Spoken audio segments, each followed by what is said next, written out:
Hello, everyone, and welcome to Wednesday, October 29th edition of Yesterday in Baseball. My name is Luke, and today we've got a great show for you all. We're going to kick off the action today right into some news and notes. First off, Albert Pujols is considered a serious candidate for the Padres managerial job. Mike Shildt had that job, and he just announced his retirement this fall, so they'll be looking for a new guy. And Blue Jays didn't reveal the results of George Springer's MRI, but it's believed to be something oblique related. And Jays manager John Schneider said that Springer should be ready to go ahead of Game 5. Those are all the news and notes we have for you guys today.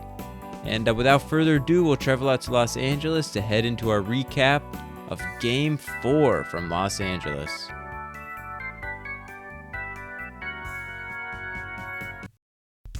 Toronto got the best of the Dodgers, winning Game 4 6-2 and evening the series at 2 apiece.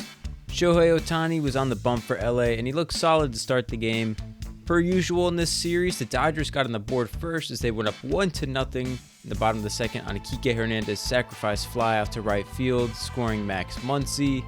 The Jays answered right back as Vladimir Guerrero launched a hanging sweeper 395 feet into the left field bleachers, putting up 2 and taking the lead 2-1 on Shohei Ohtani.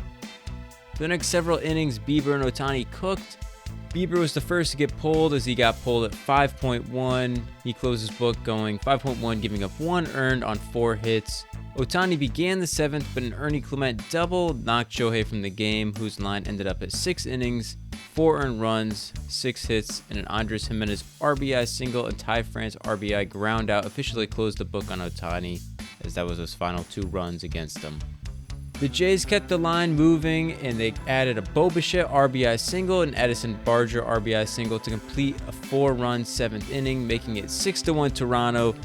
The Jays bullpen was fairly lights out from there. They just gave up 1 additional run in the bottom of the 9th on a Tommy Edman RBI ground out, but solid pitching and a good effort from the bats led to a Blue Jays 6-2 Game 4 victory, tying the series at 2-2.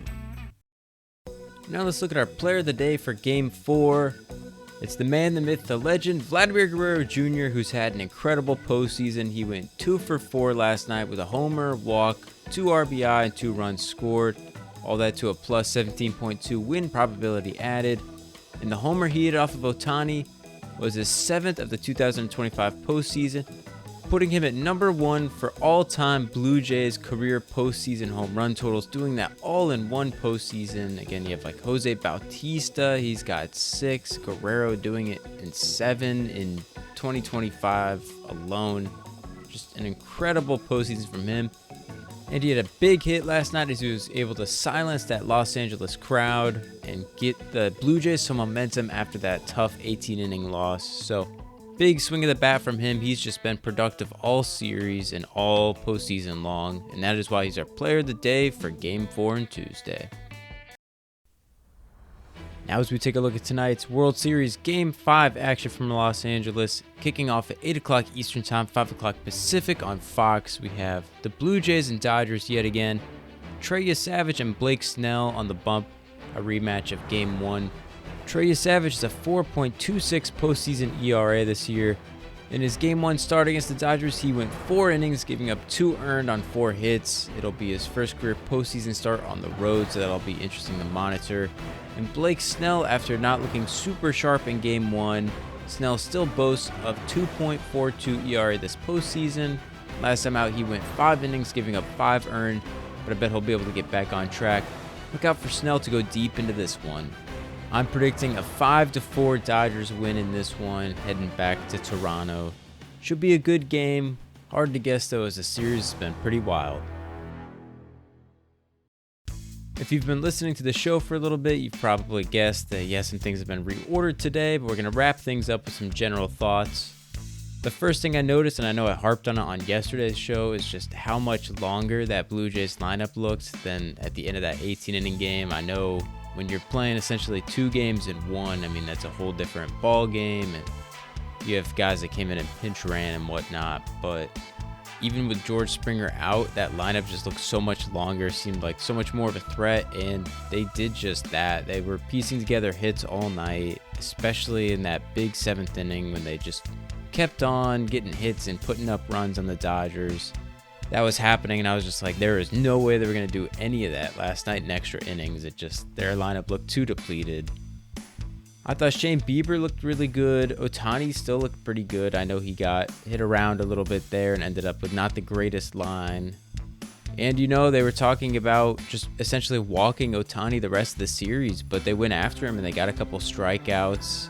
I mean, he's been hot in the past few games, and he's certainly had a great postseason as a whole and a great World Series. But, I mean, he hasn't been invincible overall in these playoffs. He's had some times where he's been up, and he's had some times where he's been cold. So I don't hate the move going after him. In those big moments, late game, runners on or something, I definitely get it and understand it. But I like that they went out and attacked him yesterday. But like I said, props to Bieber. I mean, shutting down Ohtani, shutting down the top of the order. Just a few kind of runs from the bottom of the order got it done for the Dodgers. But it should make for an interesting Game 5 tonight. And I think this is one of the best World Series we've had in a while. 2022 was pretty good. Those were a couple of fun teams to watch. But, I mean, this might be the best one since 2019 so far.